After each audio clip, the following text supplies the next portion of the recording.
The Church of South India diocese of Medak Holy Trinity Church Bollaram pastorate సమర్పిస్తున్న అనుదిన వాక్య ధ్యానాలకు స్వాగతం. ఈ కార్యక్రమాల్ని వారి దినచర్యలో భాగంగా చేసుకొని ప్రతిరోజు వీక్షిస్తున్న ప్రియాతి ప్రియమైన సంఘ సభ్యులకు, దేశ విదేశాల్లోని ఆత్మీయులైన సభ్యులకు, ప్రేక్షకులందరికీ మన ప్రియ రక్షకుడైన యేసుక్రీస్తు ప్రభుని ఘనమైన నామమున మా హృదయపూర్వక కృతజ్ఞతని తెలియజేస్తున్నాం.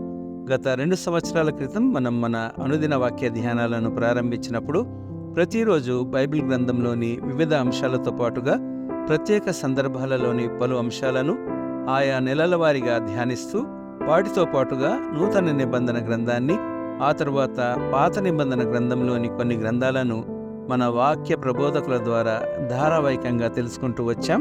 ఈ నేపథ్యంలోనే ఈ వారమంతా కూడా మనం నెహెమ్యా గ్రంథం నుండి ధారావాహిక సందేశాలను విననున్నాం. ఈ ధారావాహిక ధ్యానాలను మన women's fellowship secretary doctor Mrs P Pramila Vivekanand గారు మనకు అందిస్తూ ఉన్నారు. ఈరోజు వారి ద్వారా నెహెమ్యా గ్రంథం ఉపోద్ఘాతాన్ని, మొదటి 2 అధ్యాయాలలో ప్రస్తావించబడిన నెహెమ్యా ప్రార్థన మరియు అతడు తీసుకున్న బాధ్యతలను గురించి తెలుసుకుందాం. ఇశ్రాయేలీలు ఐగుప్తు చెర నుండి విడిపించబడి వారి సుదీర్ఘ ప్రయాణాలలో అనుకోని అనుభవాల్ని ఎదుర్కొంటూ బబులోను ప్రవాసములో ఉన్నప్పుడు ధ్వంసమైన యెరూషలేము ప్రాకారాలను గురించి నెహెమ్యా విని వాటిని పునర్నిర్మించడానికి ఎంతో కష్టపడి అధికారిక సహాయాన్ని పొంది యెరూషలేమునకు స్వయంగా వెళ్ళి ఆ పట్టణ ప్రాకారాలను పునర్నిర్మిస్తాడు. ఈ సంఘటనతో పాటుగా నెహెమ్యా ఎదుర్కొన్న అనుభవాలను, సవాళ్లను ఈ గ్రంథం మనకు తెలియజేస్తుంది. అతని పేరులోని నిర్వచనానికి అనుగుణంగా దేవుడు నెహెమ్యాను ఆదరించి అతనికి ఆయన కరుణా కటాక్షములను తోడుగా అందిస్తాడు. మరి అతనిలాగానే ఆ ప్రభుని కార్యాలను సాహసోపేతంగా చేసే ప్రతి వారికి కూడా ఆయన తోడు నీడగా ఉంటాడని, వారి శ్రమలలో, బాధలలో ఆయన వారిని ఆదరించే దేవుడని తెలియజేసే ఈ భక్తి గీతాన్ని సందేశానికి ముందుగా విందాం.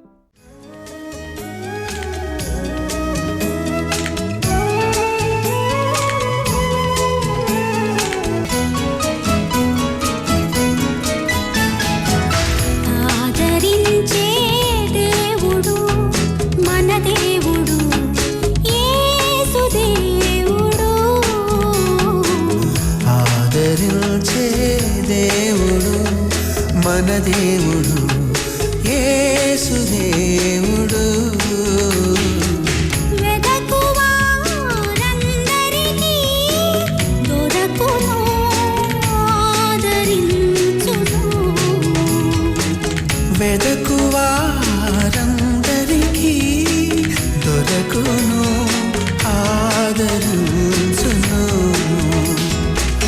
ఆదరించే దేవుడు మన దేవుడు యేసు దేవుడు.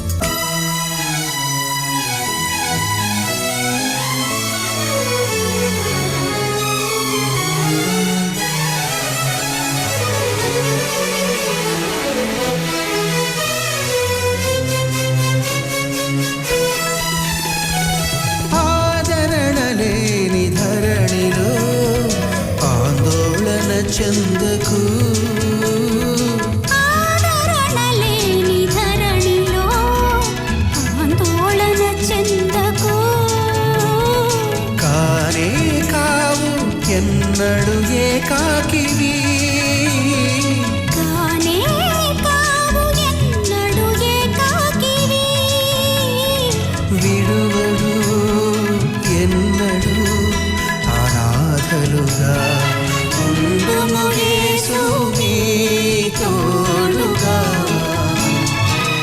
ఆదరించే దేవుడు మన దేవుడు యేసు దేవుడు.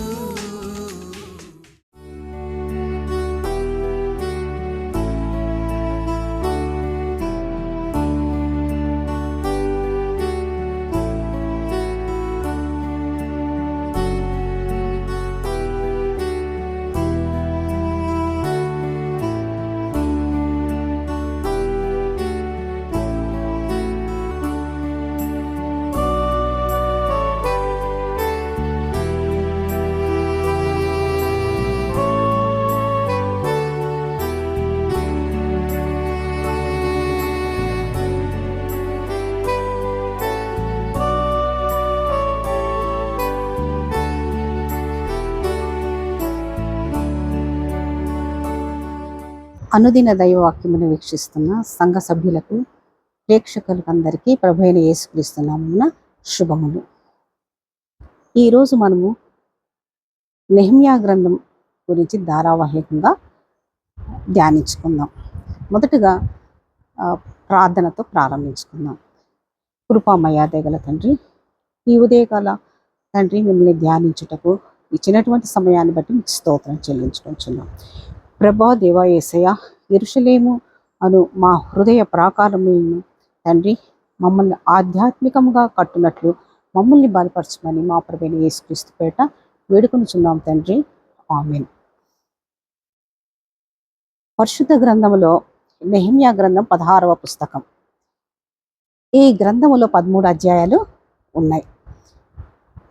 ఈ దినము మనము నెహెమ్యా గ్రంథంలోని ఉపోద్ఘాతము మరియు 1-2 అధ్యాయాల్లో ఉన్నటువంటి నెహెమ్యా ప్రార్థన మరియు బాధ్యతను ధ్యానించుకుందాం. నెహెమ్యా గ్రంథము వివరంగా ధ్యానించక మునుపు తొలుతగా పరిశుద్ధ గ్రంథంలోని 2వ దినవృత్తాంతాల గ్రంథము 36వ అధ్యాయము 22-23 వచనములు మరియు ఎజ్రా గ్రంథము 1వ అధ్యాయము 1-5 వచనములలోని వాక్య సత్యాలను, చరిత్రను క్లుప్తముగా తెలుసుకుందాం. పార్శిక రాజు అయినటువంటి కోరెషు ఆజ్ఞను అనుసరించి బబిలోను చెర నుండి క్రీస్తు పూర్వము 536వ సంవత్సరమున యూదులు యెరూషలేమునకు తిరిగి వచ్చారు. ఆ కాలమున జెరుబ్బాబెలు మరియు యెహోషువ నాయకత్వం క్రింద దాదాపు 50,000 మంది యూదులు యెరూషలేమునికి తిరిగి వచ్చారు. బబులోను రాజైన నెబుకద్నెజరు పడగొట్టినటువంటి పరిశుద్ధ దేవాలయంను తిరిగి కట్టనారంభించారు. ఆ తర్వాత 2వ దఫాగా పార్శిక రాజైన అర్తహషస్త యొక్క ఏలుబడిలో క్రీస్తు పూర్వము 457వ సంవత్సరమున బబులోను దేశము నుండి యెరూషలేమునకు వచ్చిన ఎజ్రా యాజకుడు మరియు ధర్మశాస్త్ర ప్రావీణ్యత కలిగినటువంటి ఎజ్రా ఆధిపత్యంలో ఆరాధనను ఆధ్యాత్మికంగా, ఆత్మీయంగా చేస్తూ సంఘములో సంస్కరణలు, దిద్దుబాటును అంతేకాక ప్రజలకు ఆత్మీయంగా ఎదుగుదలకు మత విషయమైనటువంటి విషయాలను నేర్పుతూ వచ్చాడు.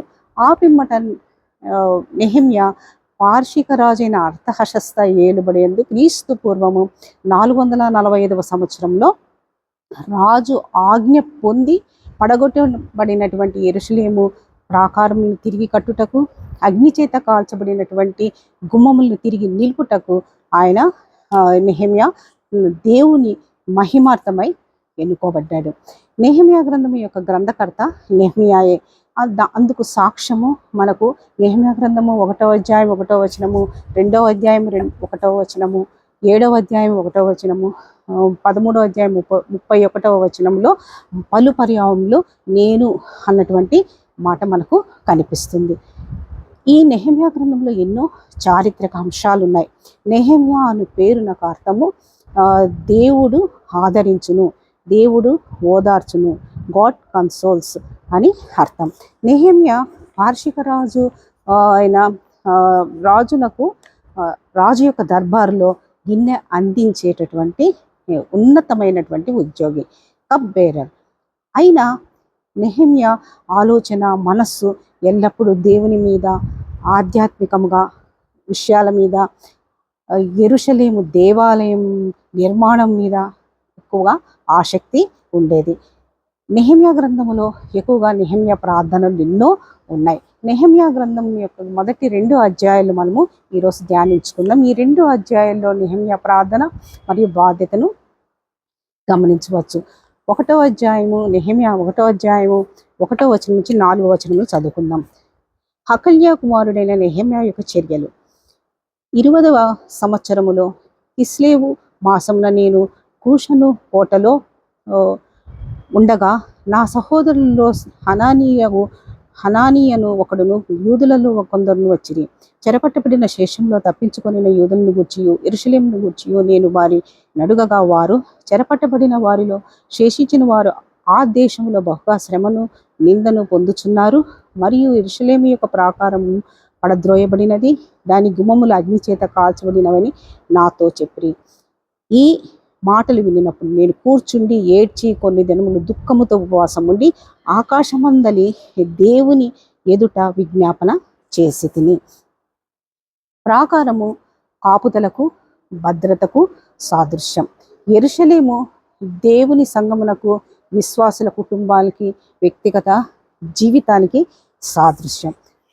ఈ మనం చదివినటువంటి లేఖనంలోని 4వ వచనంలోని మాటలు విన్నప్పుడు నెహెమ్యా కూర్చుండి ఏడ్చి దుఃఖముఖముతో ఉపవాసం ఉండి ఆకాశమందలి దేవుని ఎదుట 4 నెలలు విజ్ఞాపన చేశాడట.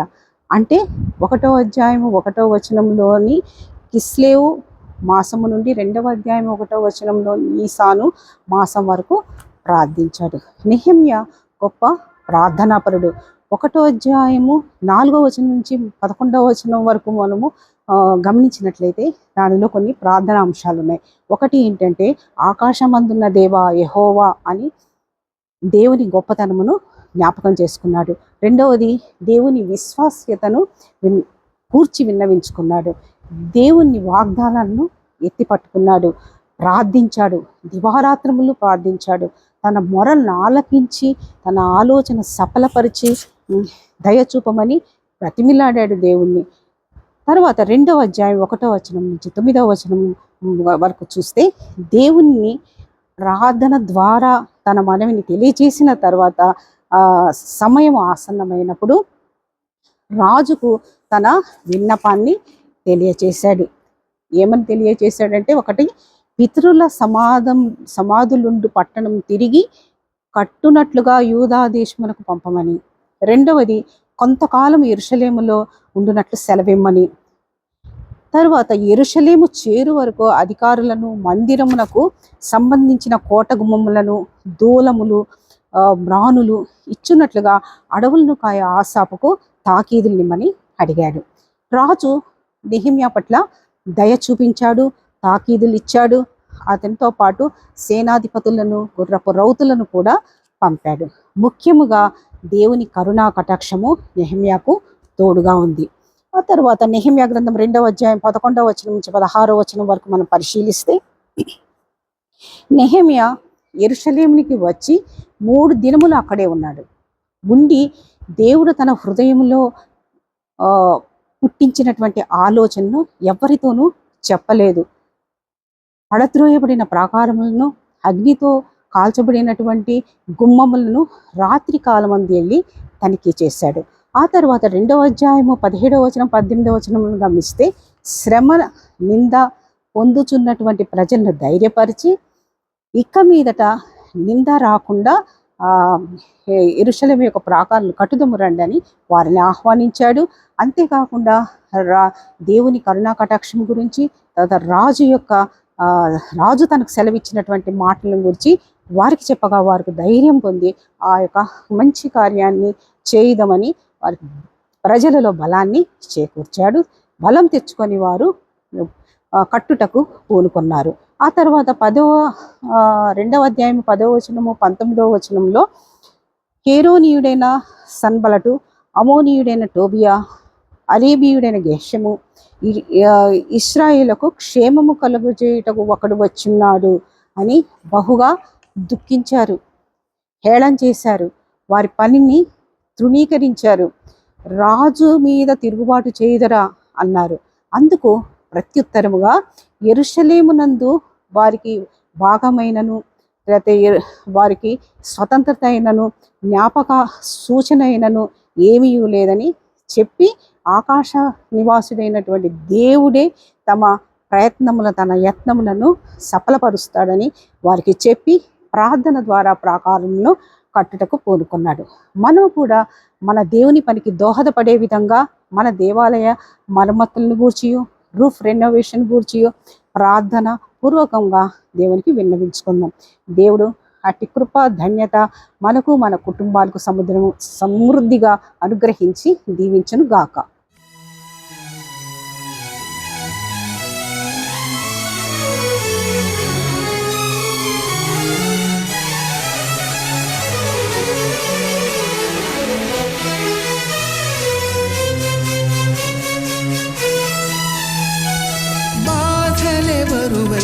గుండెతో కుంగిన వేళలో